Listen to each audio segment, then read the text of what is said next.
Cuffs are off, man.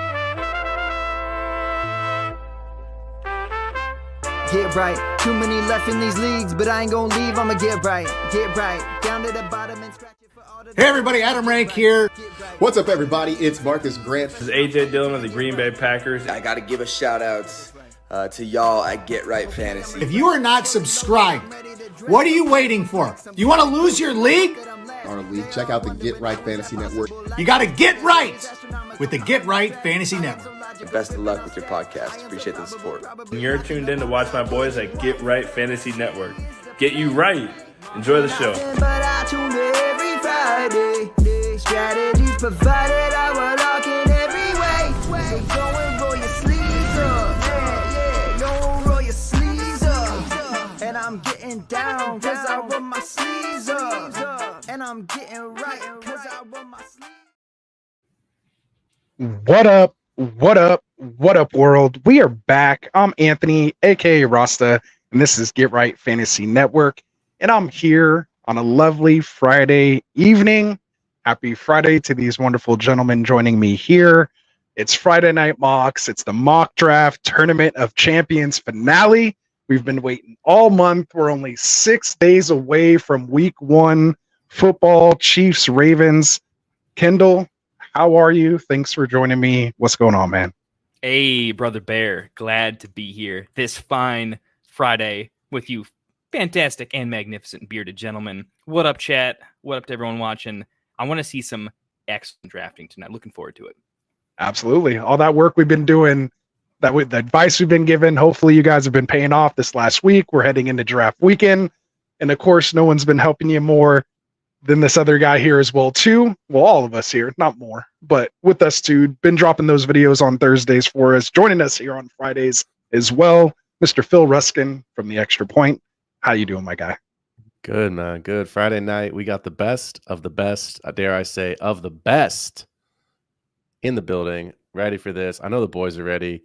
Let's do it, man. Their chat's blowing up. Boys, hey, they're getting excited, man. They're getting excited, man. I'm excited. Yo, the hype. Let's do it, man. Let's do it, man. So we're just going to jump into it, man. I'm already a little late here. Apologize, guys. Been a little under the weather. Had to get some stuff going on. Had to get a last-minute alternate in here as well, too. Someone who hadn't been responding. So I apologize for the delay. Luckily, our boy Jake the Snake was able to jump in and fill that spot. So to determine the draft order, normally we randomize it 3 times, but since we're here, it's the finale. We're doing something special. We have the ability to do this. We're going to run the 100-yard rush, man. These are one of the funnest ways for me to determine draft order. I don't know about you guys. I mean, there's a lot of different and creative ways, but these man are just, these are just too fun for me. So we're going to get into it. You guys, I assume you guys have done these races before? Many times. Oh, yeah. Okay, many times. So if you guys aren't sure, again, this is 100yardrush.com. You guys can use this. It is free. They don't pay us for it, but check it out. It is still pretty fun.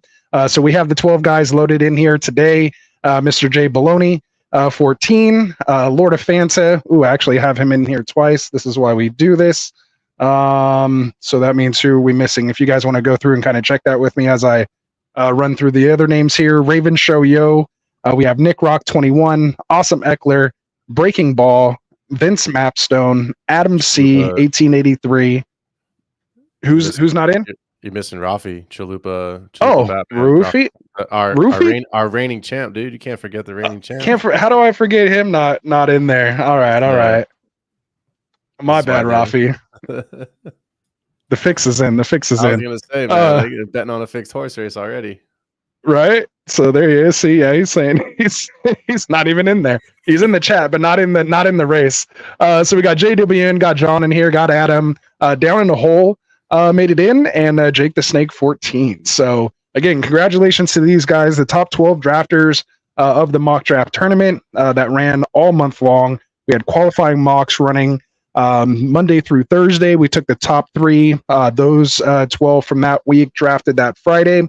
We took the top 3 from there to determine the top 12 here tonight. Might have sounded a little convoluted, but either way, we have 12 people here that are going to get ready to draft here. And this isn't just a mock, man. This is an actual draft that will be played out throughout the year. So It will be an 18-round, 1 QB, 4-point passing touchdown, half PPR, best ball draft. And so they're going to draft it. We'll play it out. The winner's going to get $50 cash and title of Mock Draft Tournament of Champions champion. So without any further ado, are you guys ready to go? All right, let's get this race started, man. So good luck to you guys. Let's see how we go. 3, 2, and 1. Whoa, Ravens, jumped out to a big old lead. Jay Baloney coming behind. Oh, no. He's slowing up. Pulled a Danny Dimes, the turf monster. Oh, Jay Baloney won. Ravens show 2. Rafi in the 3rd spot. Breaking Ball in the 4th. We have Lord of Fanta 5th. JWN 71, 6th. Jake the Snake 14, 7th. Awesome Eckler gets 8. Adam in 9. Down in a hole 10. Vince Mapstone in 11. And to wrap it up, Nick Rock 21 in the 12th spot. A lot of these guys actually advance from that 11 and 12 spot too. So it's not a total curse if you can get the right build in there, at least from us. But we are not grading or judging this. This has nothing to do with us. So make sure you guys that are in this draft understand that this is all you guys, man. This is your decisions, your rankings. Obviously, you can take what we've given you. But obviously, it is best ball, a little different than kind of what we were grading for redraft mocks. But, have at it. Make sure you have your builds. Understand, again, it's not a big tournament, so stacking's not going to be too important. It is going to be head-to-head, so you don't have to worry about total points shooting for complete upside, like our underdog best ball drafts that we do. So I should have been either had one of you guys putting the names in the draft order, or I should have been doing it while I was talking there to save some time. But you got it. You got it going there. I got it. Yeah. You got it. All right. Jay Baloney. All right. So you want to read it off? So Jay Baloney, and then we got Raven Show in 2nd, Rafi Bomb in 3rd. Ravens. Yep. Rafi. Then Breaking Ball. Give us a second. Mm-hmm. He's got his different team name. See, Rafi, come on, man. No, I'm just kidding. Who was after Rafi? Breaking Ball. And then Lord of Fanta. The man's got the best logo, easy to find. Yep. He had a new GIF in the chat too, which was awesome. Oh, yeah. JWN 71. Oh, who sniped me 4 times in our league this week. JWN. Hey, don't even get me started, man. Adam C was sniping me like crazy. Great draft tonight, but I'm not going to lie, in that league, bro, you got half my team, man. You got half my team over there. That's how I felt about Adam, man. Jake the Snake is 7th. Yep. Awesome Eckler's 8th. Awesome. Adam C, the dreaded Adam C, is 9th. There he is. Adam down C. in the hole 10. Down the commissioner of one of my Dynasty leagues over there, man. New to the community. Love to see him in the final right away. There we go. Rock 21. Yep, to round it out. What up, Albert? All right, Jay Baloney, Ravens, Rafi, 400 consecutive streams. Fanta, J-Win, Jake the Snake, Awesome Excellence, Adam C, Down in the Hole, Vince, and Nick Rock. And Nick. Yep, right. You got it. Let's rock and roll. All right, man. So let's get this thing started. Let's switch over to the draft room here. Does that look pretty normal to what we're used to here? We'll turn this off, turn that off, pretend like I've done this before. So, guys, I see almost all green dots in there. I'm waiting on Jay Baloney, who's, of course, the one spot I hate starting the draft when someone's not on the clock. It is only 30-second picks. We got Lord of Fanta and Nick Rock in here. Maybe I just need to refresh. Oh, there we go. Jay Baloney's here. Everyone else, just want to refresh real quick, make sure we're good. Lord of Fanta and Nick. All right, so somebody at those guys, let them know we're starting. I know Nick was in the chat, so they might just be kind of switching back and forth, or we're on a little delay. They might be watching the stream on their phone and kind of going back and forth. So, what up, Dorte? He almost made it in. He's in one of our listener leagues as well, too. So we got the listener leagues draft going. We finish up the official listener league today. Not bad, 4 days. And the got left out leagues, couple rounds behind, but we might be able to finish up by tomorrow there. All right, so we all ready? Yeah, Nick Rock's not on, but everyone else is. All right, we have a little bit of time till we get to his spot. Nick, get here. I know you've been here. I know you've been waiting for this, man. He's been in our interestingly enough, a lot of these guys were in our in our listener league drafts as well too. So we know for sure that they're good drafters here, man. We've been seeing it. All right, so let's get this thing started. Without any further ado, here we go. Jay Baloney, if you're watching, we're gonna get started in 3, 2, and 1. So there we go. Nick did confirm he is here too, so we're good. Oh, okay, cool. So maybe it's just the whole dot thing. Sometimes it's weird. All right, so there we go. So Jay Baloney's here. So again, we're not grading this thing, so we'll kind of go through, kind of see how this is. Obviously, with the best ball mindset, half PPR, 3 wide receiver, 1 flex.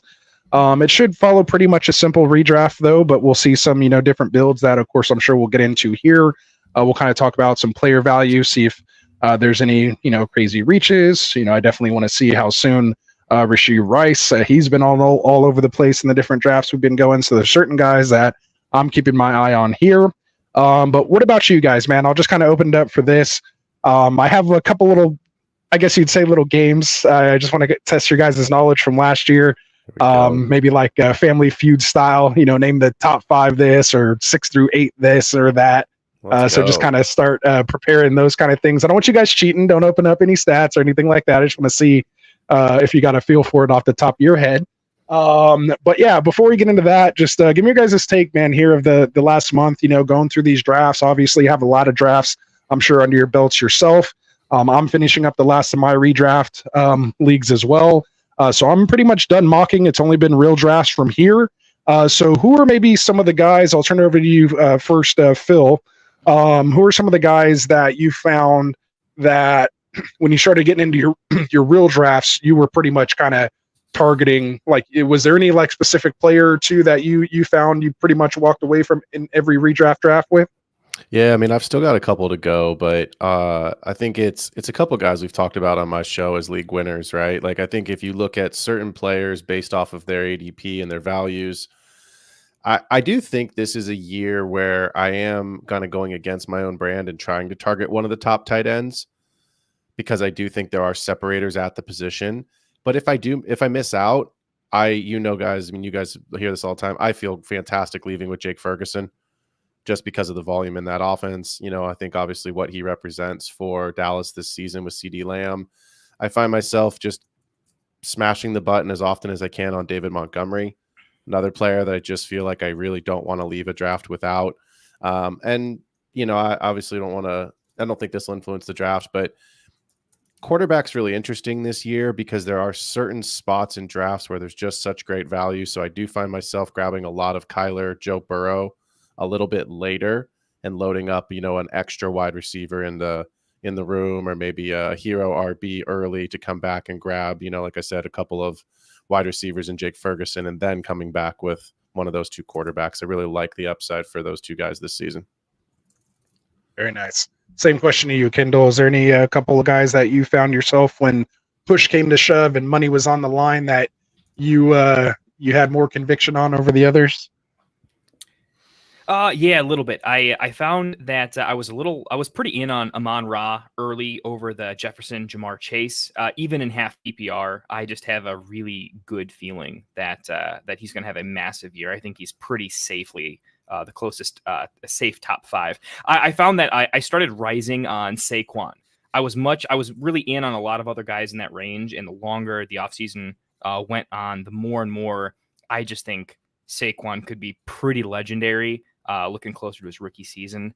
So that was one I started to pivot towards a little bit at some other positions. Tight end. I think this year I'm super in on the Chiefs. I was looking at some more advanced numbers on them, and last year was just a crazy down year for them. Some historical lows for Patrick Mahomes. I think they fixed that with all the new weapons around them. I think Travis Kelce, while older, I think he actually has a pretty big bounce back, and it's the cheapest I've ever seen him. So I was originally more in on Kincaid and Andrews falling value. But the sharper the drafters I was around, the more you just kind of know that early tight end is going to be pretty popular in some rooms, and you're just going to get boxed out. And so I found myself taking Kelce a little bit earlier, and that was very unplanned in the season. At later on at wide receiver, I was finding in the middle rounds Deontay Johnson, who we mentioned on me and Phil's show the other day, huge boon for me. And I think Calvin Ridley is a huge flag plant for me. Number one player I will reach for just went off the board. Cooper Kupp, I think, is going to win some titles this year. I could not be more steamed up on Cooper Kupp. If I could throw kind of a late round guy that I keep consistently reaching for and consistently drafting at the running back spot, I've definitely been in on Jerome Ford. Yep. I brought his name up. I am so over the moon. Phil brought him up as a value the other day. I think there's a chance that he just literally keeps the job the entire year. There's a chance that Chubb plays one game and gets re-injured, and he is the steal of the draft in a pretty significant way. So those are kind of some guys that have been consistently on my rosters. Nice. For me, it's basically Christian Watson. I feel like I don't know what was going on. I was drinking the Christian Watson juice whenever I was on the clock, depending on where it was in the 7th or 8th round. I was just looking at the board, looking at the wide receivers and running backs, that were available usually by round 8 and 7. I kind of usually have my elite quarterback and tight end out of the way. Same thing like you said, Phil, against my, typical brand of later great. I've been dabbling in that, tight end 4, 5, 6 kind of range. Yep. I have a lot of Kyler as well too in my money leagues. I noticed I was loving his value, and whether it was getting that stack with Marvin Harrison because I was picking at the end of the draft, or getting that stack with McBride.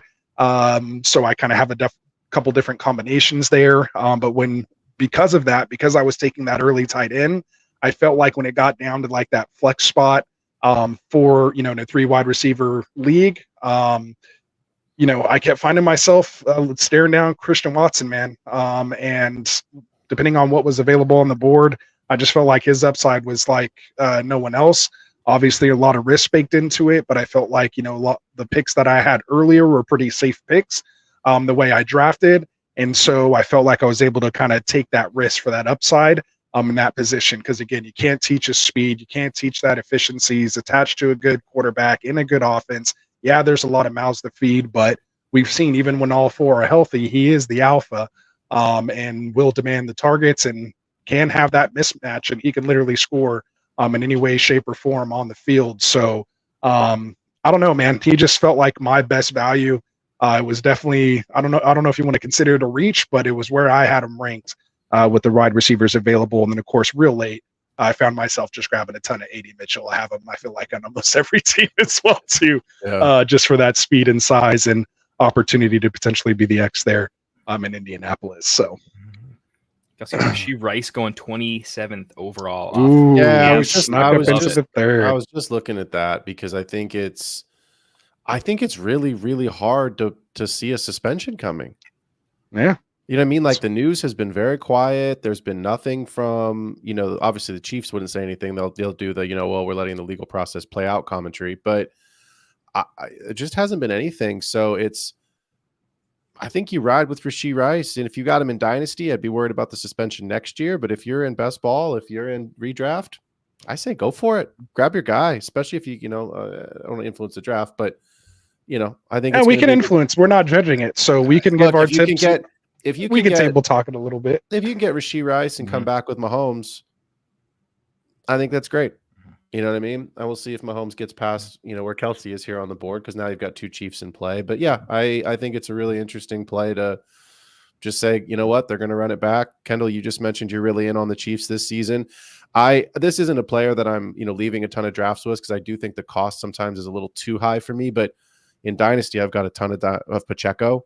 I'm very excited about what his season's going to be in a league where I've obviously got him on a roster and don't have to draft him. So I think the Chiefs are going to, as a Niners fan, they're going to be there. They may not be there all the way at the end, but they're going to be there. Yeah, I got to say that's interesting that Rashee Rice, I think in half PPR specifically, this is mirroring an underdog best ball format. I do think Worthy for me is a better value than Rashee Rice, just knowing that the long passes, the touchdowns, the big plays, particular to best ball, and also a touchdown heavy. I've always looked at Rashee Rice as a PPR king. The short screens, the can catch 10 passes, but for less than 100 yards, kind of the under 10 per catch. So I think the popular play is to go crazy and reach for Rice.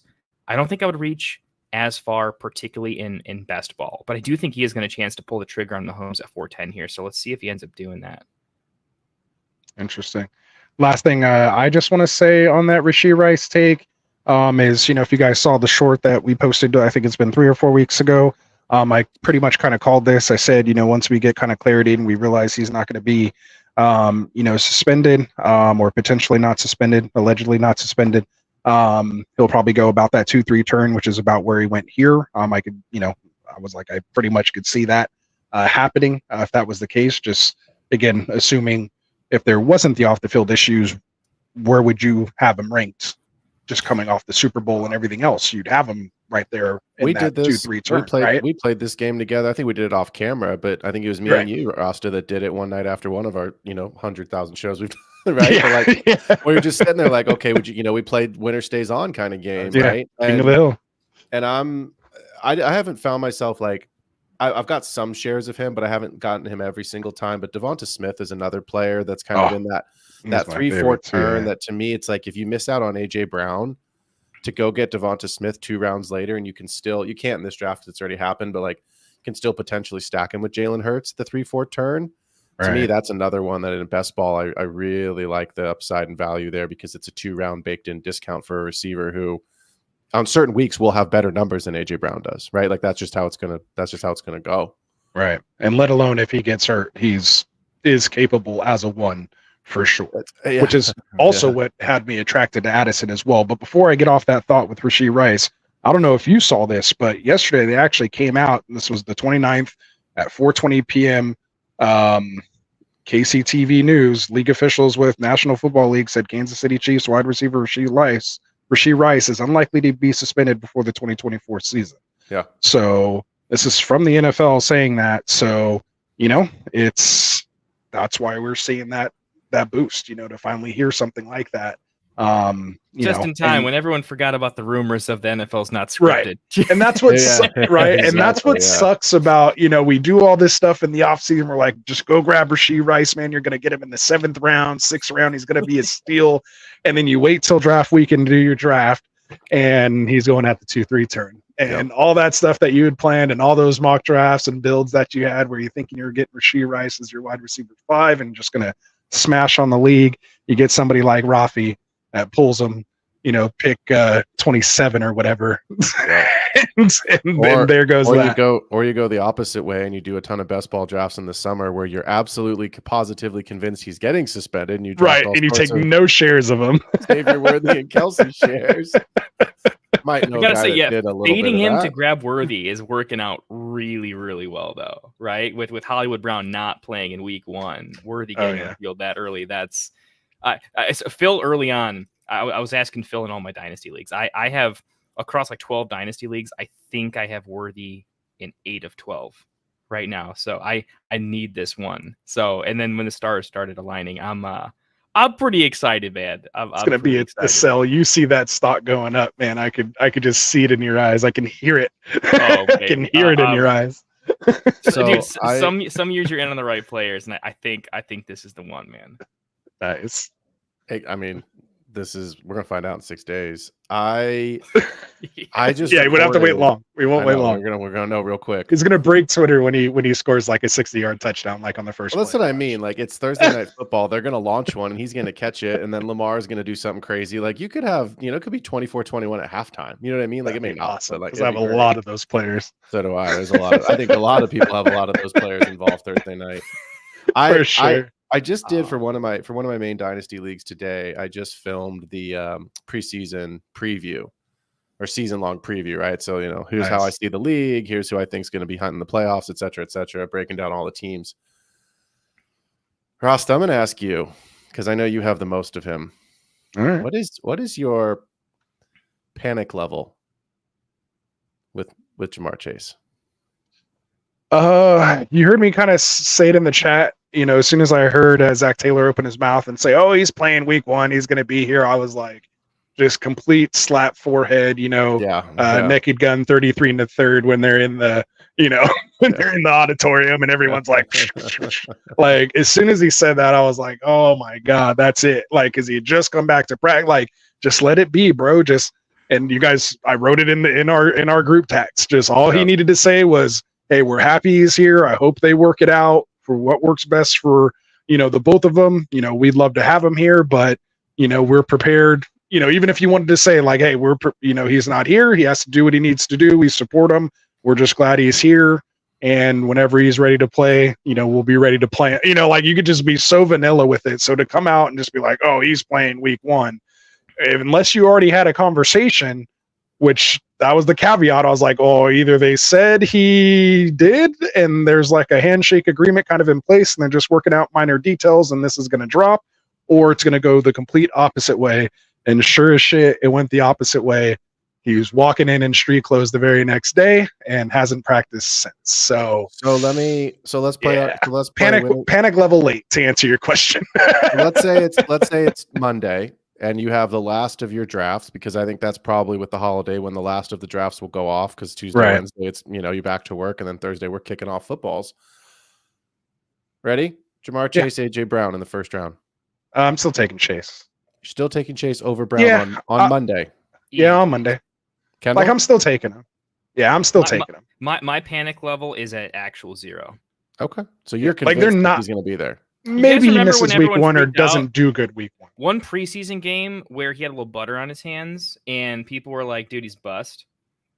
Dude, no, it was the footballs. Remember, he couldn't see the football. He's not because they had white stripes on them, or they don't have white remember stripes. that College ones do. Yeah, no. Dropped to round 7 his rookie year is where I got him in a keeper league, and it's been laughing ever since. Look, Jamar Chase or Justin Jefferson. He's going to play with some fire under his belly. He's going to be pissed off. Like, dude, you guys are playing this shit. You guys are doing this Bengals bullshit. Everyone else, literally everyone else got paid. You're not going to pay me? I bet. Burrow, I want 15 fucking targets. Let's go. Right? So, I don't know. I mean, Burrow handpicked him. And that's what I said in our group chat, too. I was like, they were going to pay him the moment they let Joe Burrow pick him. Because remember, they needed 3 other things. They did not need a wide receiver. They had T. Higgins, who is a wide receiver. They still had Tyler Boyd, who was still really good at the time, right? They didn't have to take Chase. They took Chase because of Burrow. They paid Burrow.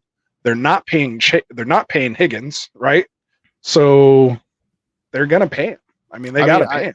If the Niners figured out how to pay Ayuk, the Bengals will figure out how to pay Chase. I think it would be a whole lot better for solidifying his ADP if he gets paid in the next 48 hours. And I don't think it happens. I had a buddy text. Here's why I brought it Tuesday. Up. Tuesday's the latest because Wednesday's the install. Right. So Wednesday's install day, right? Tuesday's the normal off day. Monday's usually film day, but they're not coming off film. Yep. So they have Monday. Ideally, you want it to happen Monday, right? By Monday, I want to see that news drop 5 Eastern, have that drop, and then we're all good. Right? If it doesn't, Tuesday, I'm kind of freaking out. If it doesn't happen Tuesday, then I'm 100% convinced he's missing week 1. So my buddy texted me today with his team, with his 10-teamer. It's a 10 team, so it's a little bit depressed. He got Jamar Chase at pick. Well, sorry, where do you think he got Chase? 2-2. 112. Pick 17. What? Pick 17. 2-5? At the 2-5, yeah. He fell all the way to the middle of the second round in this draft, and my buddy was just like, at this point, it's too good. You stupid. Press the button. His team's loaded. He sent me the people team. Were drafting DeAndre Hopkins. I mean, we were drafting Rashee Rice still in the 6th and 7th with a potential 6.5 year suspension. Half-year suspension. Dude, you could start Justin Jefferson, Jamar Chase in that would be nasty. I don't remember who his other wide receiver. He started with Breece Hall. So he took and Chase, and then I don't remember who he came. Yeah, he came back then with Chase, and then the rest of his free. I think DJ Moore. He's basically got a free, not free, but he got an extra player.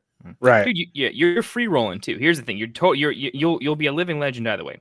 Either you're a genius for taking the value when he falls, and he still is Jamar Chase and plays, or just be that guy that's like, yeah, I'm just gonna throw away my first round pick and still beat you jokers. You're just playing with house money at that point. It's just embarrassing if you win. A ton of people lost Chubb, who was a first-round pick last year, and still won championships, right? I don't want to talk about that. But I'm just saying, JK, I'm just saying, it happens. You can still recover from that.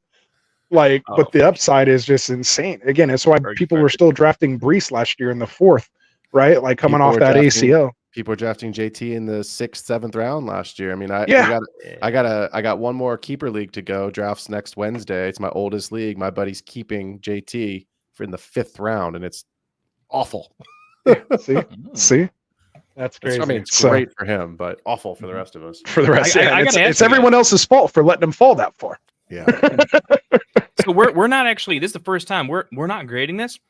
We can talk all the shit we want to, or all the praise and all the hate. We can fully unload. Who do you guys? That's what I was telling you. Loves and hates, man. Give me Phil. What roster do you love? Let me and look. What are you? What are you scratching your head on a little bit?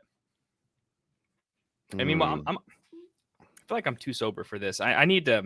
By the time Quentin Johnston pick comes around, I need to be a little bit. I need a couple drinks in me in order to pick Quentin Johnston. I am going to make a career this season. There ain't enough drinks for me to pick Quentin Johnston. Yeah, I'll be passed out. Someone would have to put my finger on the mouse to click that button. Let me see what happens here, because this is starting to get interesting here with Nick Rock. I love his wide receiver room from the 12. 12 is a hard spot to draft from, but he's got great value. So I'm curious to see what he does here. Breaking ball, look, starting with ceiling with Tyreek. I love Pacheco this season. Ayuk just got paid. He's happy. The Jackson Flowers stack is fine.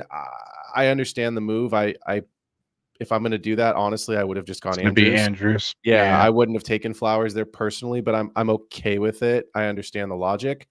DeAndre Swift, whatever, not my favorite player, but I love Jake Ferguson to come back. So that team, I think, has some interesting ceiling. Rafi's got Bijan. We love Cooper Kupp. He's got Rice stacked with Mahomes, with Tank, Rome, and Pollard. So that team stands out to me. Those are two. I haven't really dialed any position by position.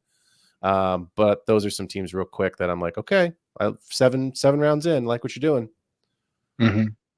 I'll say, just from more like a pick perspective, that ones that stick out to me is Debo going here. I'm at 206 to Jake the Snake, ahead of like London, Adams, Cup, Olave. Obviously, he started creeping up that way when Ayuk uncertainty was there. But I would have thought he would maybe fall back down now because of that. So that interests me a little bit. Another pick here. Sorry to DK going. Go ahead. I just like what Jay Wynn just did, because if Chase isn't there week 1, which he doesn't matter, you still have a stack with Burrow and Higgins, but JJ, London, I like that. I like that combination of Burrow, Higgins, Burrow, Chase. Sorry to interrupt. Honestly, Jacobs is a real value too, with literally no competition. Everyone's banged up. I think he's gonna have an elite snap share early on. And Cook, I'm Cook over Pacheco at this point with the recent signing of Samaje. Yeah, I'm there. I just think. And again, I'm huge. Couldn't even beat out Andrek Estime and Jaleel McLaughlin. He's not challenging Pacheco. Come on. No. Better than that's that. really how that went down. Clyde. It's not about him beating anybody out, right? This is a team that is going nowhere this year. It's a player that doesn't make sense on their team. They're going with the guys that can play on their team the next 2-3 years, and Samaje just wasn't fitting. Now, he's always going to be a gadget guy, but. Dang, Rafi gets Jerome Ford too. That's Samaje may not be in the league in the next. He's 28 years old. I'll just say, every single, literally 100% of Samaje's production is minus 100 from Pacheco. There's not a single touch he'll have that wouldn't have been Pacheco's, is my point. And he could touch the ball 20 times the entire year. It's still 20 touches away from Pacheco, is the way I'm looking at it. It's not like tanking Pacheco for me, but I have a combo take here. 1, Josh Allen is not my quarterback 1 or 2. It's a weird year for him. Is it Richard?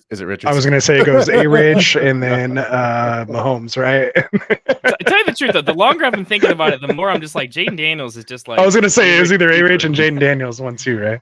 No. Good thing we don't have 2 more weeks till football. Kendall be taking A-Rich at the 101, boy. I was trading my first and second round pick so I could get A-Rich. Yeah. I'm in Rafi Bomb though. So the way I'm looking at it is I'm looking for how many legendary upside players are you picking in best ball? How many did you go for, in my opinion, and then how many values? So Bijan for me, legendary upside 20 plus per game average. Cup same. Mahomes I think finishes QB1. Dell massive value. O'Dunes not legendary upside, but if Fat Keenan's Fat Keenan. I think that's crazy. Pollard, big late season riser for me. Big late season riser. Just seeing a little bit of the preseason usage and just remembering that PFF had Pollard as like a top 5 running back during the last 6 games of last season. He started off terrible, but in terms of like a per touch efficiency, forced missed tackles, like yards created after contact, Pollard was an absolute crusher by all metrics once he got a little bit healthy. I think he's actually much farther away the 1A than we thought originally. And I did not think that. I was drafting a lot of spares. I'm significantly higher on Pollard. And then coming back with one of me and Phil's favorite values, and then pairing up Caleb with Rome, I almost don't. I think he could screw up the rest of his draft, and I can't get off of him as my favorite draft right now. And he doesn't have Anthony Richardson. Like Lord of Phantom might have to be like by default. I got Monty on my wall, and he's got A Rich. So like I don't know what I'm gonna do there, but that's a tough. You're splitting hairs there. That's tough for you. I'm wrestling contest right there for you, buddy. Right. So Vince says, for me, P. Ryan signing just shows lack of faith in the Chiefs have in the backups and nothing more in his opinion. And this just is fantasy football in a nutshell. Very next comment, P. Ryan definitely taking away from Pacheco because of the passing work, right? So this is just fantasy football, man. We don't know. Like we're not Nostradamus. We try to predict this stuff as much as possible. But we have different takes where, there's people on each side of the fence. This is why fantasy football works. This is why drafting works. This is why ADP is a thing. And it's not just uniform everywhere else because people are looking at different things, at what they're looking for, in specific players and how they think, things are going to play out with the data that they have. So yeah, man, this is just what I love. This is why trades work. That's fantasy football for you. You don't want everybody just all in agreement or else this wouldn't be a fun game. So good stuff. I'll still you guys, but right. P. Ryan's hyped every time he has moved and never impressed. So it's been really interesting for me this offseason, having done I haven't done my total count, but like probably close to 500 best ball drafts at this point. Is just the amount of, I told you guys, I took some of those shots at the big field tournament. So it's like, if I'm going to invest the same amount of money into all these little small league drafts, I might as well take that and like just take some shots, right? To me, it's so funny because like obviously I'm in a ton of dynasty leagues. Seeing guys just clamor to the wire for these players, that's like, you're never going to play them. You're not going to, like, unless there's like massive injuries. And even if that happens, like you're not getting value. You're not getting a David Montgomery type level if Jahmyr Gibbs, flares up his hamstring. Like Monty can go and replace what 90% of what Gibbs can give you, 80%, like somewhere in that range. Like, it's not a Samaje Perine take, but like Samaje Perine, I'm not buying it. Even if he takes a couple catches away, a couple targets away from Pacheco. I mean, we're not saying Pacheco's playing 100% of the snaps, right? Like no one's playing 100% except for Christian McCaffrey. Like you want a short yardage target? I don't know. There's this guy named Travis Kelce. He can get you a couple yards in the first down. Like, or just throw it behind the back at this point. Yeah. You're gonna be like the Harlem Globetrotters. Like their practice needs like some, like confetti and water bottles. It's kind of like Harlem Globetrotter style, man. God, I hate that I like them too because they're like my worst enemy. Mahomes is like my nemesis, and I hate him so much, but love him so much at the same time. He's ripped my heart out as a fan, but as a fantasy player, like and just a football player, just in general, and especially after watching quarterback and all that, like he's just such a cool like dude, right? Like you wish you could kind of just be him, right? Like winning Super Bowl champion, just down to earth, right? Like just all around dude. Dad's a professional baseball player, like you know what I mean? He's just like, man, like you can find all the reasons to hate this dude, but he's just really good at what he does, man. And it's just, it sucks, man. It sucks. Certain guys, love what. Someone cut me off because I'm going down a soapbox there at that point. I'm reliving it all right there. What Vince Mapstone just did is great. He just grabbed Goff in the 10th. Thank you. Yeah, Goff in the 10th to pair with Laporta. Nice. Oh, baby. And Gibbs. He has the triple stack. Yeah. Double hero RB and loaded up at wide receiver. So I like this team. 5-9 is so sweet. Yeah. That turned out real nice right there. Doesn't have the rushing upside in 4-point, but he can make up for that with some 3 touchdown passing games, especially, of course, in those games where those touchdowns are going to Gibbs and Laporta, both who scored 10 touchdowns. Or 8 games for the Lions are in a dome this season. The Lions win the Super Bowl. He wins this draft, like for sure. And make sure you guys go get Bates, the kicker over there, right, Kendall? Yeah, you know it, brother. Dude, I have never been like more harassed in my life for making a pick. Over a pick? I had 11 other players messaging me in like the regular comments and in messages. I think I had 11 trade requests at one point in time for Jake Bates. What league was Name this a in? time in fantasy football history you had more than one trade request for your kicker at any given time. And I had double digits going on for Jake Bates. That was unexpected. Hey, what's crazy is you took him in that draft, and so I ended up taking him. I think in Scott Fishbowl or the Dynasty Fish League, one of those ones I took, where we play the kicker, and we got the same response. Like I got the same. So it must have been the other league then. It must have been actual Scott Fishbowl. I have him somewhere. I have him where it's a mirror league. Wait, oh no, it was the ACG. It was the ACG Veterans Invitational. It's also a mirrored version of the Scott Fishbowl. So they mirror it, and it's just another charity league from our boy Jeezy, who will be joining. He was actually supposed to join Get Right even before you guys came on board. We're just a little behind talking about it, but yeah, I grabbed him there, and same thing. Like, oh, look at speaking of which, he's here. Look at hey, shout out to Jeezy. What's up, man? So there we go. Yeah, we're in 2 different drafts right now.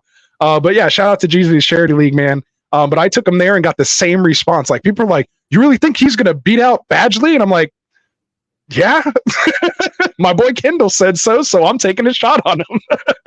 So, and yeah, and then like literally, it was like the next week, Badgley goes down now for the season, and Bates is the guy. So can we get there we go. And I think kickers are honestly real quick. For the kicker take. How you come on? Oh, go ahead.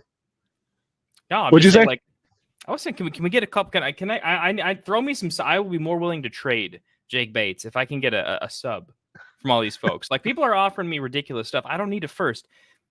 I just need. We just need subscribers. Right? Come on. Make sure you guys go hit that subscribe. Drop the link in the chat, man. We've got everybody here. Make sure you guys are subscribed to our boys over here at the Extra Point, the Fantasy Football Tavern. The links are dropping in the chat right now. Help them grow, man. Our boy Phil here just got over 100 subs, so congratulations there. Yeah, and our boy Kendall's trying to hit that 200 sub mark. I think you're like 20 or so away there, so let's throw some subs his way, guys. We got 20 people watching. Man. Hopefully you're all subscribed. I'll send you guys all a bottle of wine. All right, let's get to 200. Hey, there we go. There we go. Vince said he grabbed him in the SFB. He grabbed Bates there too, so he's feeling pretty good about it. So there we go, man. We got the Bates crew going on. And just real quick, my quick kicker take this year. I don't play in a lot of leagues with kickers. My home leagues, you know, Scott Fishbowl, obviously kickers, and they're actually about half the leagues I'm in. Interestingly enough, have kickers still in them. I think they're actually going to be more important than usual this year. With the whole kickoff change, I don't think anybody's really talked about it too much in the fantasy sense. I haven't really heard anybody talk about it, and I've been meaning to kind of talk about it, and it's never really come up until now. But with them getting the ball now at the 30, and I've seen a lot of these running back to the 35, 40, and we've seen guys literally kicking 58-yard field goals, 60-yard field goals now, right? Like they only need to gain 15 yards and you're in field goal position, like one first down and you're in field goal position. So like, I think scoring is going to be up a little bit this year because of that, naturally. And just, I think the kickers are going to have a big deal about that. And I think we're going to see these teams go for it, and we saw it a lot in the preseason. I see them testing it out, going for it on 4th and down in that no man's land where they just need a couple more yards to be in field goal range. And worst case, like you're only giving up like 20 yards of field position if you were to punt it anyway and it was a touchback, right? So like I seen the coaches kind of really playing with that in preseason was something I was kind of watching. I don't know if you guys want to give a quick take on that, if you think I'm crazy with that or maybe onto something. But that was just something that was kind of stirring around the old brain here. Jerry Jones just tweeted out that he's not going to pay Dak Prescott. He's going to pay Brandon Aubrey instead. So, yeah, I think you're right. He's all in, baby. He's all in. So, you know. All in. All in. Man. I'm with you. I don't play. I think I only have kickers in one league of the way too many that I am in. So, I don't follow a ton of it. But I think you're absolutely right.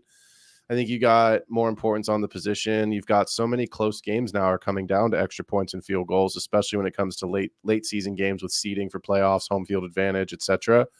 So yeah, I mean the NFL kickoff rule is we're gonna see what it is, but I think it's gonna have some positive impacts on the game. And yeah, if you've got kickers, I mean, look, I think people struggle with, you know, I'm going to go get all these skill position guys and lose to the kicker because that's the week he got 17 points in the defense. Got me. I see it when your happening now. highest scoring player is your defense, and like you're frustrated as hell because that's who you lost to. Which I think why people eliminate those from their leagues, right? But if you're in those leagues, yeah, man, go stream the hottest defense each week and get yourself one of the lockdown kickers that's going to kick 14 out of 18 times indoors. Be happy with it. Right there, it is. What about you, Kendall? Any quick kicker take? My current take is I just feel a burning desire to I'm gonna stalk him if I have to. I'm gonna reach out to old Batesy. I'm gonna get this guy on the show. Oh, wow, that'd be awesome. I'm gonna find a way. I'm gonna lock him down for 5 minutes to get his take on kicking. If not, I'm gonna get the Notre Dame kicker on within a month, and I would love to hear from an actual NFL kicker or Notre Dame kicker. I would love to hear their take on this. That's my take. I'm gonna borrow their take. That's awesome. And paste it. All right, let's do that. Let's do that. I like that. See, and that's why you guys got to subscribe to the Fantasy Football Tavern and the Extra Point if you guys want this information. And of course, sub to us over here at Get Right Fantasy Network as well too. Doesn't cost you anything. Just hit that little sub button, and let's go. So anyone in the chat, man, you're watching this later. If you guys want any feedback on your teams, let us know. You can always drop screenshots down in our sleeper channel. I know the three of us here, we geek out and love going over people's teams and kind of seeing how they drafted or potential moves or guys they should be looking out for. So yeah, we're all down for that. So all of our contact information is down in the description if you guys are interested. Be sure to do that. And we have our boy Jeezy here saying, hey, he just needs us to stretch this out about another 4 hours because he wants something to listen to while he's driving back to Tampa from Miami. So shout out to our boy over there. Gotta go across Alligator Alley there, where there ain't nothing but swampland. Yeah. I'm from Florida, man. I grew up there. That's a lonely drive, Tampa to Miami. Jeez, I gotta wake up in 4 hours, man. I don't know about that. You guys run me till 2 a.m. every Friday night, dude. Oh, it's this is how we do it, man. I love it, man. You're gonna have your early show coming on soon, though. Well, here's the thing: what everyone doesn't know is right after we wrap. All right. First thing I say is one, I got to go take a pee. And after that, I say I'm exhausted. After that, I talk to these knuckleheads from their 2 hours until 3:30 a.m. my time because I'm just a degenerate and the post show talking fantasy. So yeah, dude, the post show is a fun. Lots of love to Kendall, bro. Because I'll be honest, man, when we knock off this thing, it's 11 o'clock our time, and I'm exhausted. And I don't know how you do it, man. Because I'm man, it's an hour past my bedtime, bro. PEDs, bro. PEDs. West Coast, Best Coast, man. Come stay with us here on left, buddy. Right. There it is. We have Vince, who's in the draft here. He says he hates drafting Taysom Hill, but the way Dennis Allen is talking about him, he sounds like a round one pick. Not only that, obviously, with Kendre Miller being on the IR, and I'm all out on Kendre at this point. Yeah. Just dude's played 8 games in 2 years, just can't even stay healthy. He's averaging 5 touches in the 8 games that he has played and can't even just make it through practice. So let alone so let's say Kamara did get freaking hurt, right? Or is just washed and Kendre gets 100% of the carries. How many touches before he actually gets hurt anyway? Even if he did get the opportunity, he ain't going to stay healthy in the first place anyway. So I'm just all out at this point until I see it. I can't draft him. He's undraftable for me. I think I saw you pick him up late, throw him in the IR spot, immediately make that, grab in our listener league there, Kendall. But Dustin, who was co-managing the team with me, my brother-in-law, we fought over that one, and I had to do my hard no, and his hard no was Dowdle. I wanted Dowdle earlier.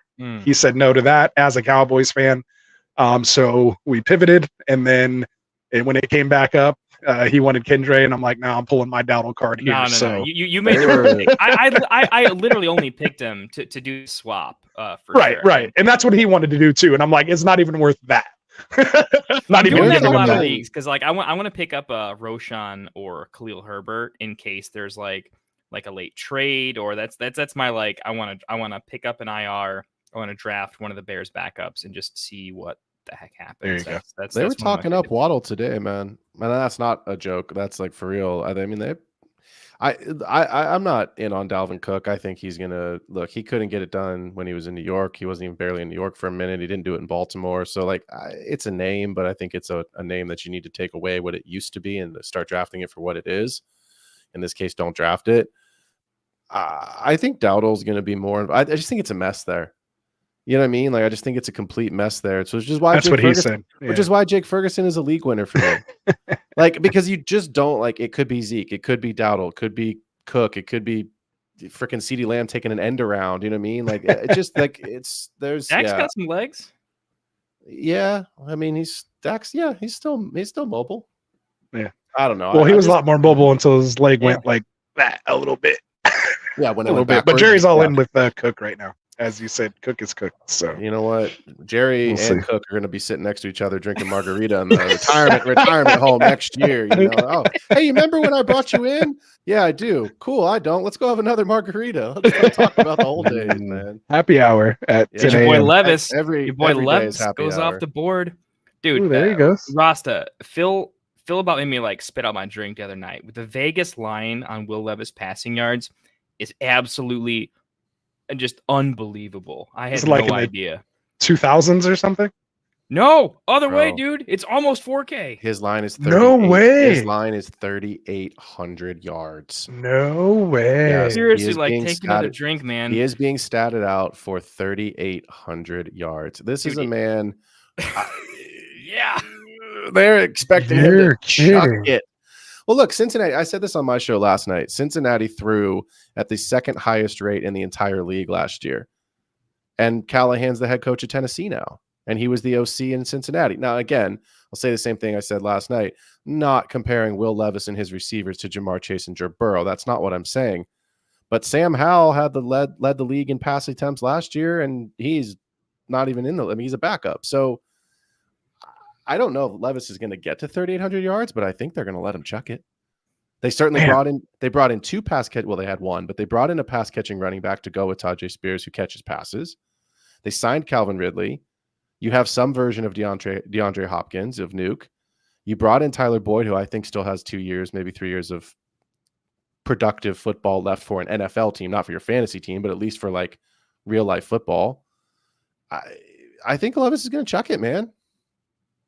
Because tell me that Spears and Pollard are Derrick Henry and go banging through the tackles in between the line. Like, they're not. Right. You know what I mean, like, it's not their skill set. So I think they're going to throw it. Let's do this one. So Sam Howell threw for 3,946 last year. There's only 14 quarterbacks that threw for over 3,800 yards last year. Can you name the number 14? The guy with the least amount over 3,800 that it was? Take a random guess at who it was. This isn't even part of the game. I just brought this up right now. Say the statistics. So 3,800 or more yards, right? So who was number 4? There was 14 quarterbacks that threw for over 3,800 yards. Who was number 14? I can tell you he was drafted as a top 5 tight end or a top 5 quarterback. Trevor Lawrence. Jalen Hurts. Trevor Lawrence wasn't drafted top 5. Damn. Yeah. Oh, my bad. Jalen Hurts. You can tell me Will Levis is going to throw like Jalen Hurts? I mean, he did kind of slow down towards the end of last year. No, he's going to throw better than Jalen Hurts, man. It's not hard. But Sam Howell, 3,946. He was number 12. Derek Carr threw for 3,878. Jalen Hurts, 3,858. And then Lamar in only 16 games, 3,678. Is part of it you got to recalibrate your head a little bit, like with the 17 games? Like, is our head still wired total season wise? Because we're always comparing them to like old greats in the 16 game. Got to think through that a little bit. By the way, Rafi, come on, man. Of all the mistakes to make, he admitted it too. What did he do? He wanted he meant to take a Komet for the stack with the super stack with Caleb, and he accidentally slipped on Gibson. I'd like to think that's his way of like giving back to charity here a little bit. He's been making a lot of sexy picks. You know, that was the first mundane one. You know, give the rest of the guys a chance. I like it. All right. Well, there you go. Yeah. Wait. Philly in the chat had a question. He needed help. We're here to help. Oh, and just so you guys know, real quick too, and Kendall, you can read it off after. We do have the super chat open now as well too. So if you want us to stop what we're doing, you can throw a super chat in there. We'll stop what we're doing, get to your question or your comment. So that is there, but of course we will try to get to as many as we can, but especially when the season starts kicking off for live Q&As, just know you guys can throw a super chat in there. Of course, it helps support the show, but it'll guarantee that your comment or question will be read and will be answered here live on the show. So yeah, go ahead, read off Philly's question there, Kendall. Yeah, no, before I get to that, Rust, how long you been doing this? You've been at this grind with Get Right? This is going into our 4th season, man. So 3 total seasons completed, and this is going on season 4, man. Three and a half seasons on gratis. Finally got monetized. Let's go, baby. Pay an electric bill or two. Hook him up. You know, if you message Rasta anytime over the last 4 years, you know he hit you back with everything and more. And it probably helped you out. The guy's pretty good at what he does. And me and Phil are new to the organization, but what a man of outstanding character. Cannot congratulate you enough for the first tier of monetization. So definitely, if you want something crazy, shout out. You got a good joke. If you want to make fun of Quentin Johnston, super chat that. I will be happy to read all the takes you got on Quentin Johnston being terrible. But that being said, congrats again, Rafi, and all the Get Right. Now, Philly, I'm in a home group draft. Pick 6, we're at the 106, 12-man PPR. We've got to be super flex 1 through 5 are all QBs. Mahomes, Allen, Lamar, Hurts, and Stroud. I'm guessing he wants to know what to do with the 106. Guys, you got to take this because you already know what I'm going to say. Well, he missed his. We can take our time now because his clock's up. He missed his pick in the chat. We were chatting through it. But Oh no, the clock was ticking. Yeah. What do you go with? He says, "I hope I have enough time." So maybe. Oh, I haven't scrolled down enough. No, he didn't tell us. He said, "Well, clock is up." Oh man. Well, Kendall, we know who you're. Well, who'd you go with, Philly? If you're still listening and watching, who'd you go with? Hopefully, it was maybe like Anthony Richardson. I wouldn't have mind CMC there at all. Yeah. Get that pick in there. Just try to get an advantage instead of picking one of the top or lower tier quarterbacks. You're already behind, so you got to try to create a positional advantage somewhere else. Get a little unique. That's what Superflex does. It doesn't just. It's not a 2 QB league. I think people get so worked up in Superflex. All it means is you can get super flexible with your build. You know, those quarterbacks are going to be pushed up because naturally those probably 1 through 5 or 1 through 6 are going to go QB heavy, but then that allows that back half of the draft to get a little interesting and start taking off some of those top tier running backs and wide receivers. You know, you have the 3 running backs that are the top tier there, and then, you know, your 5 or 6 or so top tier wide receivers that can go there. And a lot of the times in the back half of those superflex drafts, you can double up on those guys or just kind of get that next to the top tier quarterback on the way back, you know, with like a CMC and like a Kyler or someone like that. So that's kind of my type of strategy. If I'm kind of picking for the middle, I'm either like, you know, Joe Burrow or I'm sure Kendall would say like Anthony Richardson you want to have in that spot. And if not, I'm pretty much taking CMC or Lamb at 106 there. So let us know who you went and got. So no, I think what do you guys think? I mean, I'll jump in because we know Kendall's answer. I would probably take Richardson myself just because I do think he's at the end of that tier, but I have no problem with somebody that wants to take wants to take CMC and then try to come back with Kyler or Joe Burrow as their QB1. If you panic it out, you can honestly come back in the 3rd and take Jared Goff if you freak out about not having 2 quarterbacks. I know some guys don't like that. So yeah, I think you're right, Rasta, to get that positional scarcity or to start a mini run on another position. And, you know, like the thing you and I have been talking about, we've all been talking about, but you really need to leave this draft with one of the big 6 running backs. Otherwise, you're punting that position further down the line. You know what I mean? Like if you're not leaving with, you know, Brees, CMC, you know, Bijan, Gibbs, you know, Saquon, JT, I'm grabbing receivers and I'm moving on with my day, especially in PPR. Yeah, because those top positional players are going to score, you know, what those mid, you know, probably 8 to like 15, you know, QB 8 to QB 15. Yeah. Like they're going to be right up there scoring the same points per game as them for the kind of the most part. Like maybe they might have a, you know, a higher spike week here and there. But, you know, we've seen guys like Jefferson and Chase go for 40 and 50 points as well, too, and Lamb. So like that can happen. It's not like it's out of the question. by having that quarterback there. So yeah, so I mean, just more to the wise. And again, just perfect example, guys. If you're on the clock like that, man, shoot a super chat and we'll shut the hell up and just get right to your question. So that's why we have that super chat there. You won't get lost in the chat, and we can help you while you're on the clock. I was trying to give that exact message. I did not know he was on the clock. I feel Man, horrible. yeah. It's all right. I'm going to give him all the free advice in the world I can possibly give. I feel devastated. I feel terrible, but we'll see. Hopefully it worked out. It's all good, man. He'll come back. Philly's been here with us, and he'll be up on the clock here again soon. If we're still live, maybe he'll come back to us here. But you can't really go too wrong. Like, even if he did go with Burrow or A-Rich or someone, like, it's still not bad. Like, it's, I was just gonna say, like, can't really go wrong. It's the big thing. Like, it's the 106, the 107 is my favorite 2 draft spots. I just want to be in the middle, stay water, pick up all the value, just never reach for anything. Let it come to you. And so the best picks that happen at that mid spot happen later on if you set yourself up to just stay balanced, stay water. Don't be too hardcore one way or another. But your first pick, obviously, you're going to be balanced because it hasn't happened yet. So no matter what happens next, we'll have some good advice for him. For sure. And I want to get to Rob's question here. What's up, Rob? And again, if you guys are watching here and you're not subscribed, hit that subscribe button for us, man. 75% of our viewerships come from people who aren't subscribed. Probably just see us in your news feed and just click on us when we're live because we're part of the algorithm. But hit that subscribe button, man. It doesn't cost you anything. It really helps us out here. But Rob said, is CMC's calf good? I think he's fine. Remember, he was kind of dealing with the calf injury, last year. That's why he did miss what he missed, like the Cleveland game or whatever it was, when him and Trent, and Debo, they were all kind of out and banged up or whatever it was in that little 3-game. And we couldn't slide. Kick a field goal in the can't kick a field goal and raining storm there. That terrible non-pass interference call, and I don't even get me started. With that said, I don't think it's anything that's going to keep him out. Like, I'm not getting those kind of vibes from it. I think they're just being extremely cautious. Obviously, we're trying to make a run for. Philly's on the clock again. Pick 2. Oh, he is. All right, let's go back to it. Let's see. Now Philly's we're excited. On the clock again. Here we go. All right, let's do it this time. I'll shut up. Go ahead. He got Kyler Murray at the 106, Garrett Wilson, Johnny Taylor, Adams, Kyron, Puka, and Gibbs. That's an easy Gibbs pick for me. Gibbs, really? I'm Taylor over Gibbs, but yeah. Okay, I'm fine with either. Yeah, I mean. But I'm running back there. Yeah. Yep. Gibbs. I think I'm going Garrett Wilson there. Ooh, so 3 different answers. So I don't know if that helps you, Philly.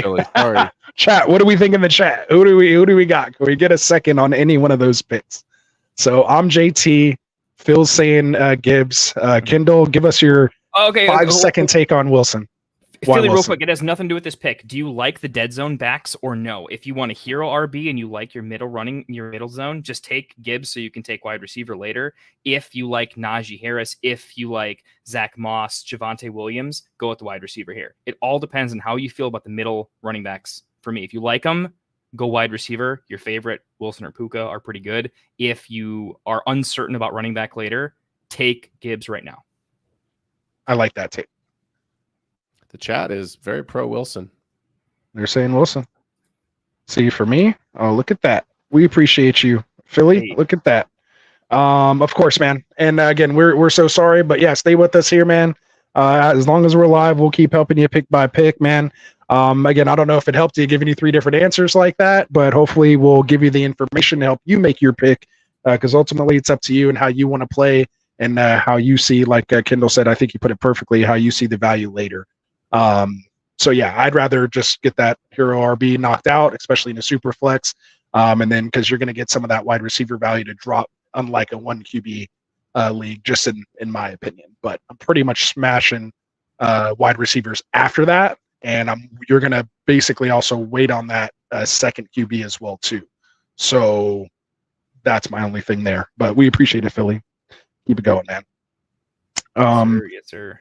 So yeah, so going back to CMC, okay. You guys have any other take on that CMC with the calf injury for Rob? I want to ask Phil, you played the highest level athletics, I think, out of all of us. I got injured way before I could catch you. Have you had much calf injuries? I mean, that's something I think me and you both dealt with a time or two. I never felt that was like a super long into the season lingering thing like a hammy would be. What's your take on that? No, I mean, I think it's just like any other pulled muscle, right? It takes time to just let it kind of come back. You got to do your rehab work. You got to make sure you stay off it, don't re-injure it and aggravate it. But I think people are scared because of what happened to Joe Burrow last year. He came into the season with the calf injury. He started slow. I mean, you're talking about CMC, who's going to use his calf muscles to plant, to cut, to shift. It's fine. He's going to be fine. They're talking about Jahmyr Gibbs' hamstring is good to go. He's there week 1. He's ready to, rock and roll. CMC, same thing. What I can tell you from all my years of experience, quite simply, is if you get something that's even a little bit of a strain, these guys get shut down. They're in the rehab room 4 or 5 times a day getting work done. You know what I mean? Like, they're not even out there. They're out at practice in tennis shoes, walking through and doing the installs and playbook, but they're not doing anything that's going to possibly not even a half speed. They're probably walking, if anything. It's just like riding the golf cart around. Yeah, like you got nothing to do. Go put them on bubble wrap. So the reason I said in that scenario I would take Gibbs over JT, you're going to get more pass catching work, I believe. Ultimately, I think they can coexist, Monty and Gibbs. But here's my big thing is, yes, it is a hamstring. It can linger. It was not even any sort of a thing to be worried about. It was a very small, just like tweak. Everybody always talks. We always do this. I'm guilty of it. I do it too. We always talk about the second tier guys as having so much value if the first tier guy. Trey Benson to the moon if James Conner gets hurt, right? Ty Chandler has value when Aaron Jones goes down. What if Monty goes down? Oh, yeah. What if Monty misses games and it's Monty's the one that goes down and it's all Jahmyr Gibbs to himself? You can't. That is potential for overall RB1. Yeah, and we've seen that happen last year because Monty missed 3 games? Level. Yeah, that's what I mean. So, I'm saying, if Monty goes down, or if Laporta or, JMO, big shocker, Jameson Williams could miss time. I know that doesn't directly affect it, but probably not by injury, but just something else silly. Just an alarm clock. Coach, my alarm clock didn't go off. Yeah, exactly. Yeah. But what if Monty goes down? I think Craig Reynolds will get 5 touches a game. Yeah, exactly. 5 touches a game. And you'll get a 95% snap share for Jahmyr Gibbs. So here he goes. Waddle, Smith, DJ Moore, Achane, Jacobs, Evans. You have to take if you went Wilson. Achane, baby. We set this up earlier with the Wilson pick, baby, and you get a falling Achane. Let's go. Let's go. We're all on board there. Good. Yeah. We're all in agreement there with Achane. Take that upside. Who is the quarterback that he took in round 1? Kyler. Oh, yeah. So he's sitting with Kyler, Wilson, Achane. We're going with that rainbow start. So what do you got? What position are you guys? Now that I'm kind of invested now. At this point, what position are you targeting next? It's the wide receiver for me. Another wide receiver. In 4, even if Olave's there, I'm still. Oh, Achane went. We got to repick. Achane's gone. Oh no! It's Devonta Smith. Oh, then Devonta, yeah, for me. Yeah, Devonta Smith over. It's tough between Waddle and Smith. I like them both. Or if you want a late stack, I don't mind DJ Moore. DJ Moore. DJ Moore's my my 20th pick overall, ahead of Devonta Smith at 22.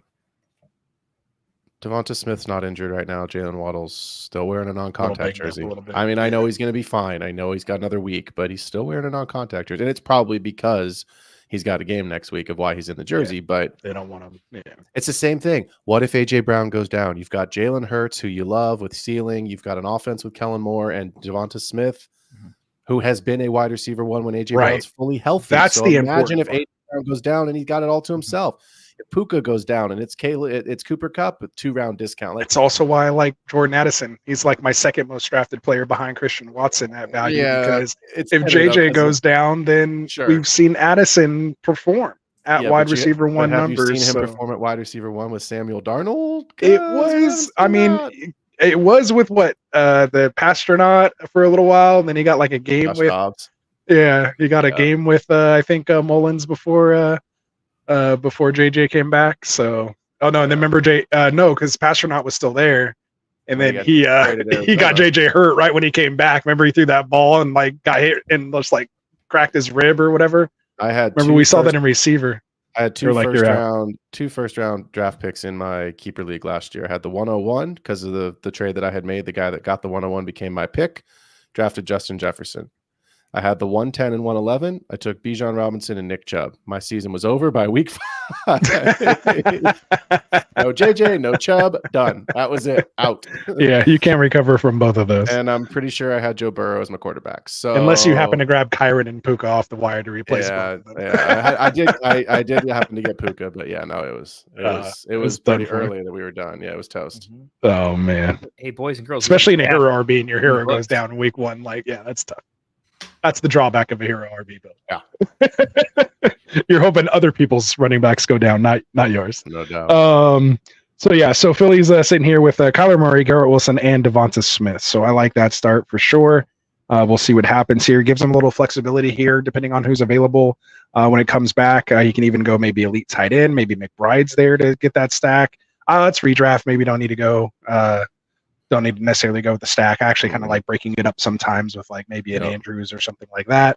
So yeah, he says I have Laporta and McBride so close that he leans Trey if you have Kyler. I didn't even know that comment was up before I started talking, just for the record. Yeah, I think that's close. It's basically what I was kind of saying, but yeah. Kendall and I were talking about it last night, and he said it, and we've all kind of been saying it, but we do think that there's touchdown regression coming for Sam Laporta. I still think he's a locked and loaded top 5 tight end at the position. I don't see a floor lower than that.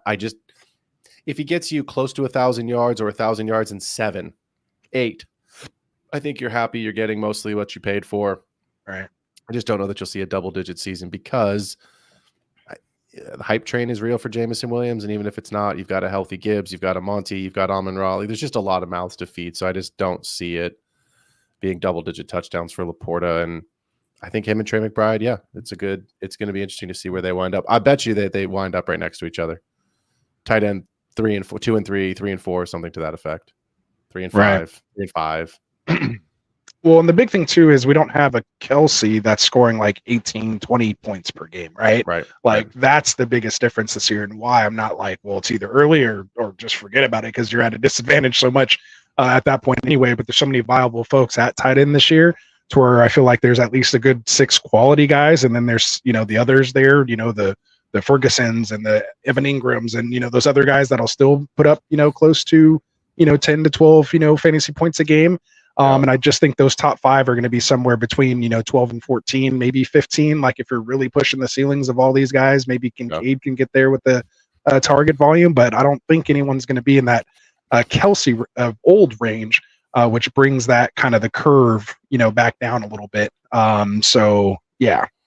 I just think the hard part with some of these elite tight ends is that their teams are so good and there's so many receivers, or there's just so much competition, right? Like it's why I'm not saying Jake Ferguson's going to be an outlier and score 18, 20, 30 points. You know what I mean? Like he's not going to do that, but the path to volume is there for him, which is why I think he is a good value if you miss out on some of those top guys, because there's not really a ton of competition outside of CeeDee Lamb.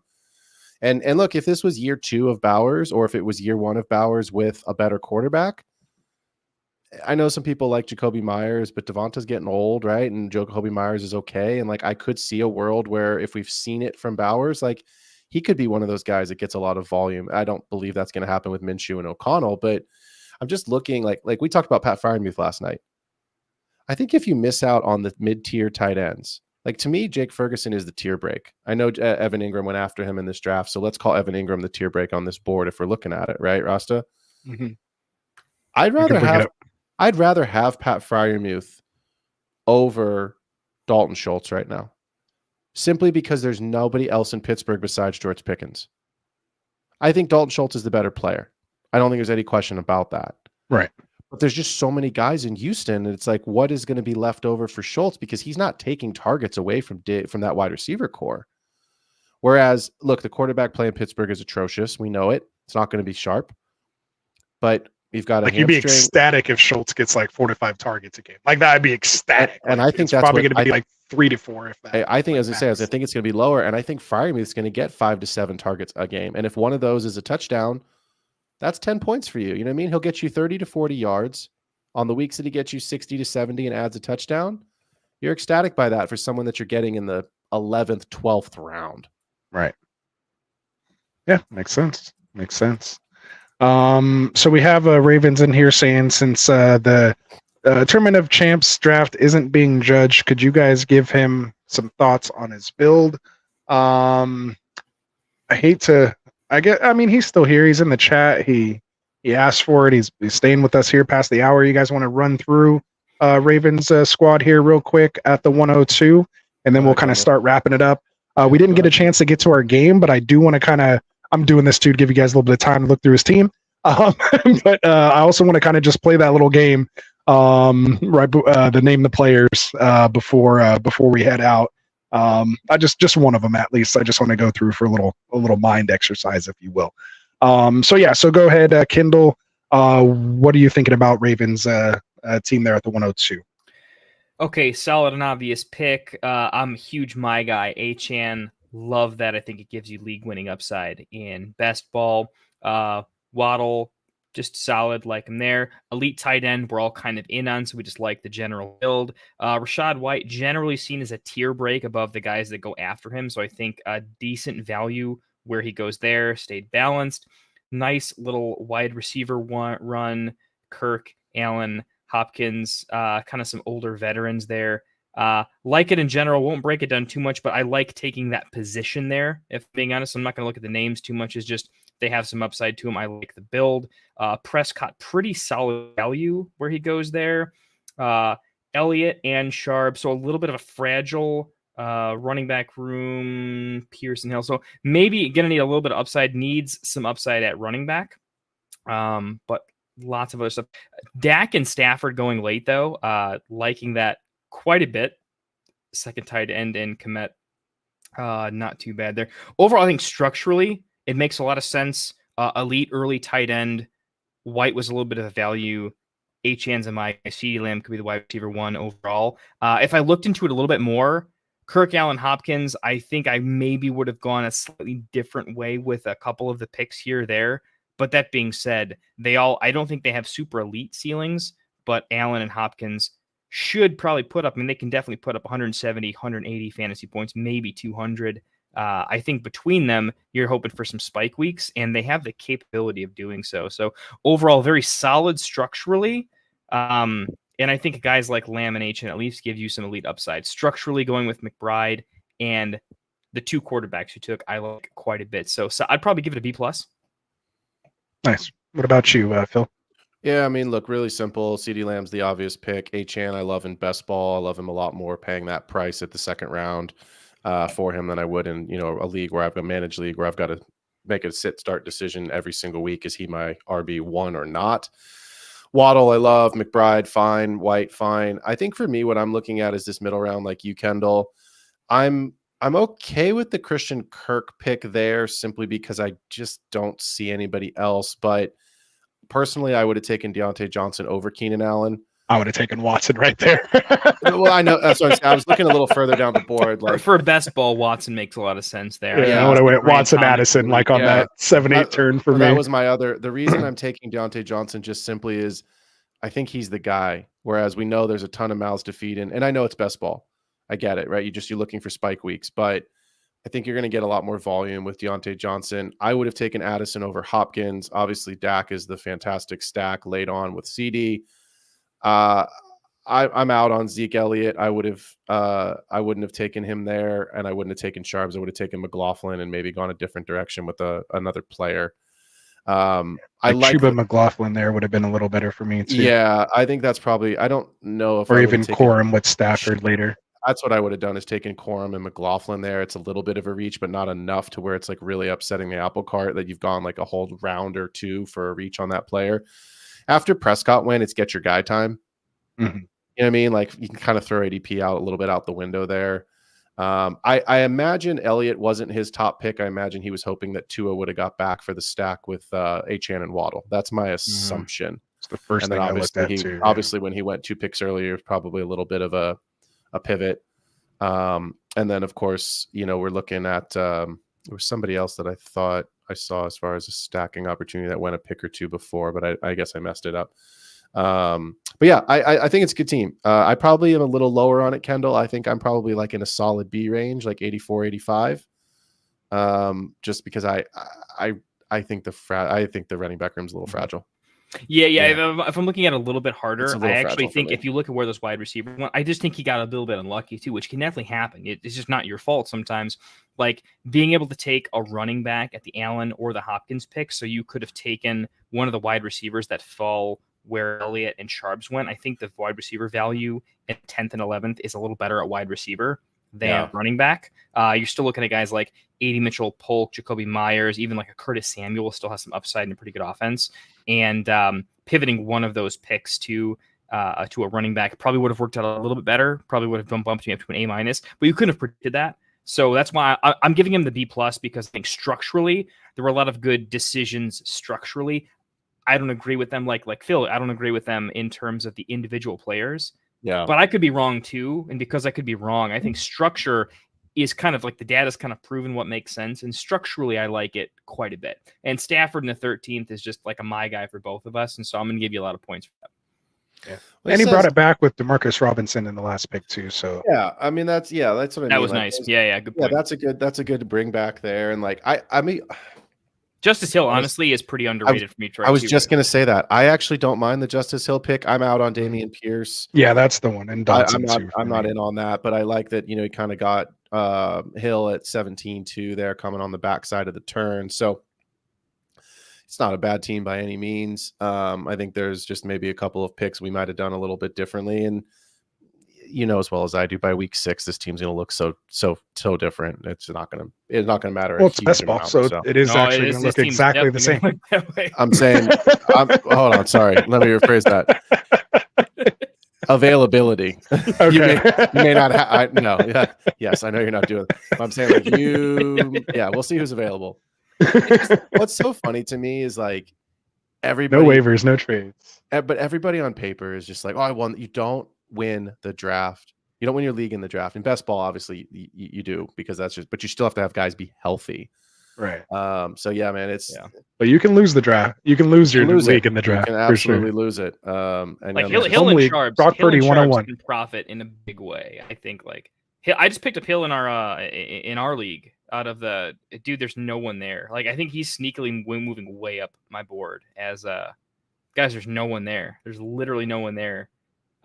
If they're behind, we need to put Henry on the field or the pass catcher. It's close, right. But do you think the Ravens are going to be behind? Their early season schedule is absolutely brutal. I don't draft the Ravens defense anywhere in leagues of defense. It's insanely terrible. I looked at it the other day. I was looking at like I was on the late turn, where I think when you're the late turn, you can kind of be the first person to get defense around early because you can. And I looked at schedules and I was like, so that's Baltimore, San Fran opening night. Yeah, I mean, it's just brutal. It's like literally you draft them, you got to draft a second defense. There's just no way you're starting them against the Chiefs. You're gonna go 0-1 just because you drafted the wrong defense. Ravens don't play the Niners. Yeah. Cincinnati, I think, plays New England week 1, don't they?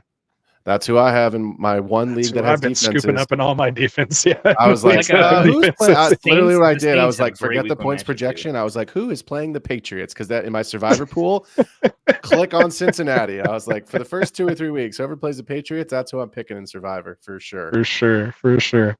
So yeah, so for me on this one, though, man. For defense, who cares? It's not about that. They're just not good. They have no one. They're not going to go anywhere. Like they may go 12 yards and then it's 3 at 3, 1 first down and then punt. Hey, you got a point there. So you might get a field goal out of it though, depending on how much they run it back. They usually do have good special teams, so we'll see. Yeah, but yeah, I'm in the more like 80, 81, 82, so I'm more like a B- on this team. I won't go into full details, but because of some of those things, Komet, Dotson, Pierce, the Elliott pick, there's a couple picks in there. Hopkins, Allen, I would have done that a little different. But like Kendall said, the structure I think is pretty sound. Just some player takes that I would go different. So I'll keep it in the B range, but it's just still a little lower for me. So let's play your game. Let's do it. There we go. All right. We got FF Season. What's up, Season? Good to see you, man. How you doing? We have Jesus saying, I need to see a Got Left draft review. So that's our Overflow Listener League. I think it's still going. Might be close. Might even be on the clock right now. I don't know. Yeah, so we're going to do that Monday. So we're going to review the Get Right Official Listener League as well as the Got Left Out Listener League. We'll probably break those down a little bit, go over them. on Monday. Kind of go from there. So we'll see how it goes. So stay tuned. Keep on watching. Adam said, I might as well critique his team too. Let's hear that hate. You and I like the same guy, so I assume your team is probably going to be pretty up there on players that I like. Obviously, you see he has Christian Watson in the 7th, which is what I've been saying. Like, we're on the same wavelength here. Adam gets the stack with Jordan Love.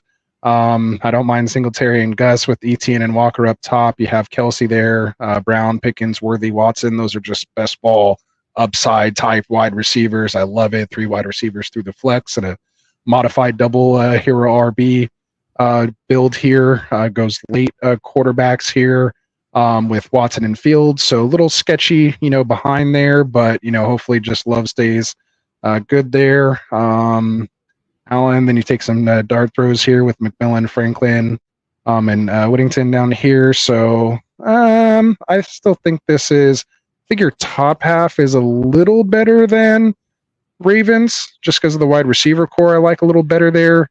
I like his quarterback room better. So I'd probably put this around that 84, 85 range. Kind of solid B for me. I'd like to see better backups here.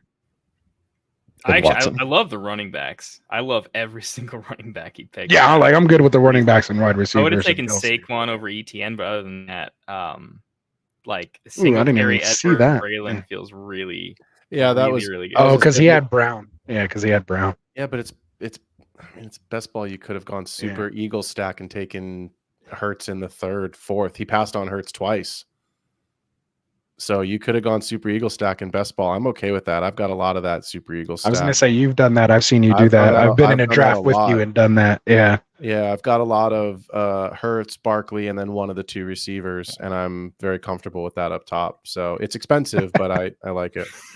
The Watson Fields feels more like a massive field tournament where you're going for elite, stupid outcomes. Yeah. Right. In a 12-man pod, I think you should go with a little more safety than the Deshaun Fields situation. Like, I would have definitely gone Geno or Darnold or Young or Nix over Fields just to have a tiny bit more stability, knowing that the first half of the draft, I think we really love. Pickens, Worthy, and Watson are all like best ball elevated picks. It's nasty. Yeah. Like that's going to absolutely hurt somebody some weeks. You know what I mean?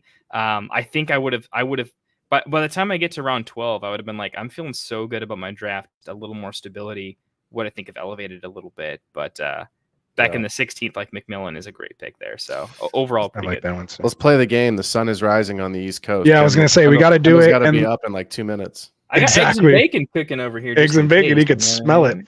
Adam said, just skipping over my comment he sees, but we did have to just get to it. But like we told you guys, there is the super chat feature there. If you want us to stop what we're doing and get to your comment immediately and make sure we don't skip it, drop us a super chat. It doesn't have to be $1,000 super chat. You could drop us $1 or $2 just to get our attention and say, hey, I got a question or a comment that I'd like to get. So he did come back and say thank you. So yeah, just give us a second. We're on a little delay here. So there we go. Awesome's asking for his how's his squad too. I'll let you guys know, man, what I think of these squads. Give me some time over the weekend. I'll kind of maybe do a little write-up, let you guys know. As you guys all know, that's what I was doing the entire qualifying tournament, when I would announce the top 6 people that were going through. Everyone asked, so why didn't I make it, or where did you have me? And I was giving everybody their feedback, and obviously I couldn't talk for the other guys, but I was able to at least give my takes as to why I didn't make my top 6, or did make my top 6. So I'll probably do the same thing for this here.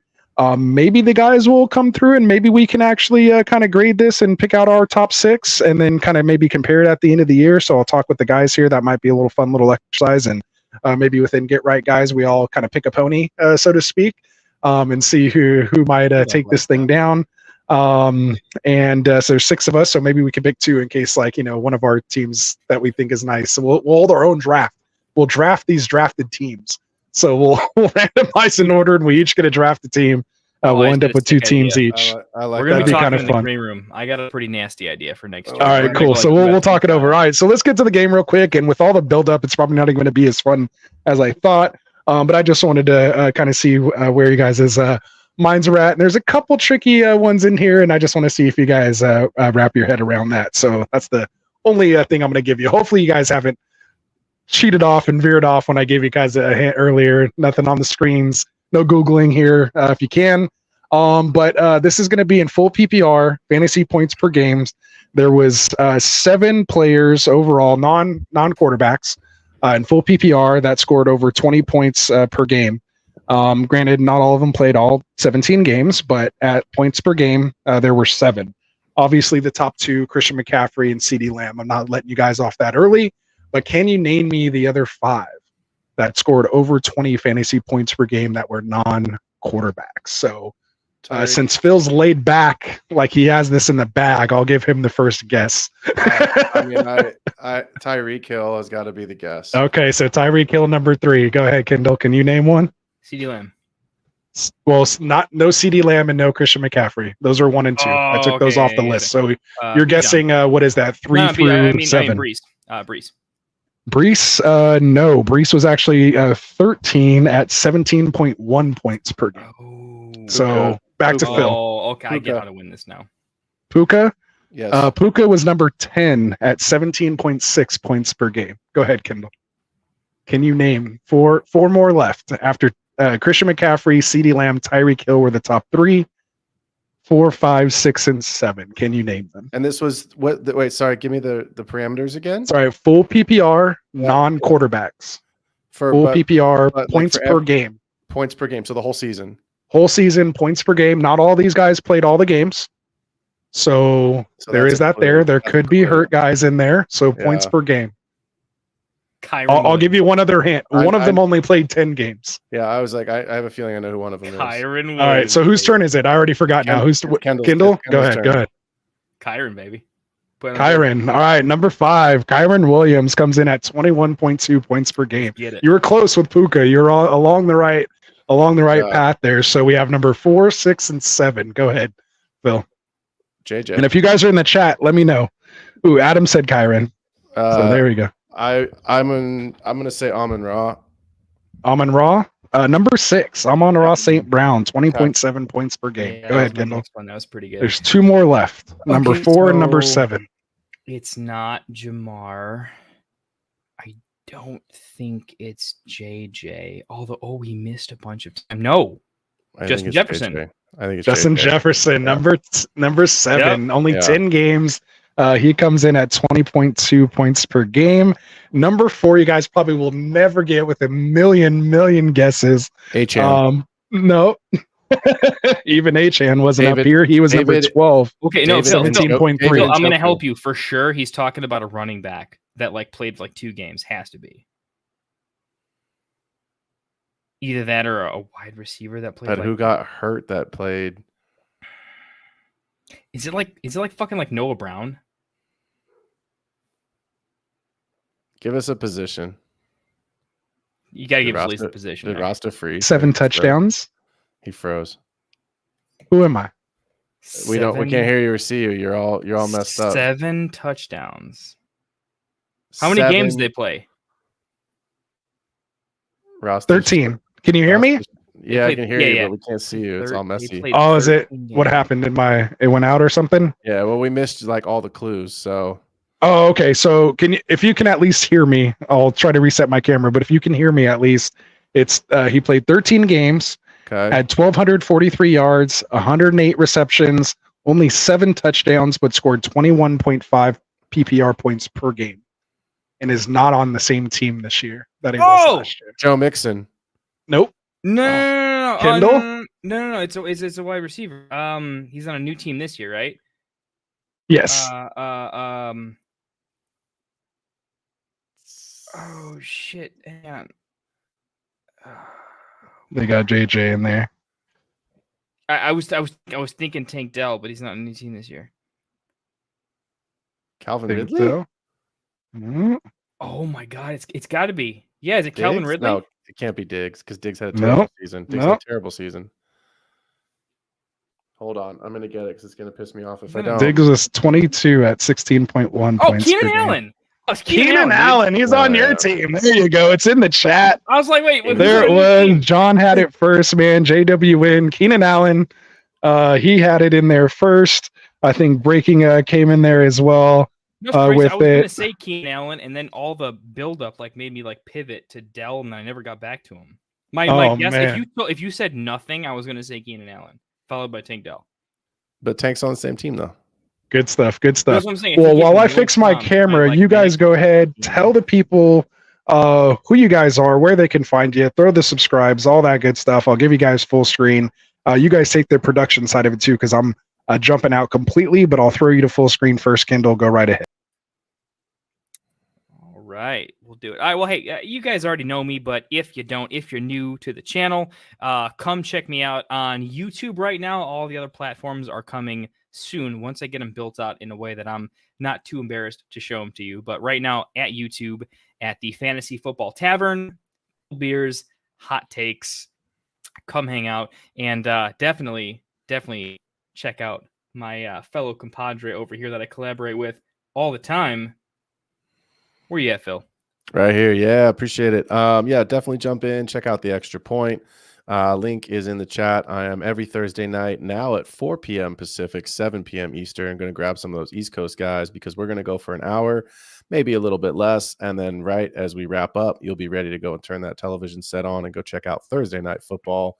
We'll be breaking down Dynasty content, in-season content for Redraft, taking a look at some betting and props, making sure you guys are up to date. If you can take down some best ball drafts, you can take down some prop bets. Let's make some money. Let's have some fun. Let's do it, man. That was good. And yeah, what I was trying to say before my screen got all wacky on us there was just a good job to you guys on that. That was kind of a fun little exercise. It's kind of the stuff we do usually when we get off the stream. So that's a lot of fun. But yeah, the reason I said that, just again, number 4 points per game, and his ADP last year was I think 37 last year. So he was going at like 4-1, fourth round, ended up top 4 in full PPR. So yeah, those mid-round picks matter. So check them out. And Puka and Kyron off the list, top 10 points per game. So work it. All right, man. So we're out of here. We're already past an hour and a half. I appreciate you guys for coming out. So from all of us over here, Get Right Fantasy, man, really appreciate it. As you guys know, I'm Rasta. We'll be back here on Monday breaking down our listener league drafts. We'll be back here on Wednesday with a little Thursday night football start sit show. Maybe I'll have one of these two guys join Frank and I, and we'll kind of give our first takes on week 1 rankings. So we'll have those up for you as well at getrightff.com. So you guys can check out our rankings there. If you don't catch us live, of course, you can catch us live. Drop your Q&A there. And then we'll be back to our full schedule following that. Monday, we'll be doing the overview, giving out game balls, getting into waiver wires. Wednesdays will be roster management, buy, sell, trade. And then, of course, start sit with the 2 shows, the early show with Mike and Kendall. And then Phil and I will wrap it up, start sit in the evening for the West Coast folks, breaking down the game slate. But more importantly, we'll have at least probably 4 hours. We're expecting probably 2 hours for each show, and probably at least an hour of that will probably be just straight Q&A from you guys there. So that's what we're here for. If you guys are here asking the questions, we'll be here to answer, and we'll go from there. So anything else you guys got, man, or else I'll wrap us up here?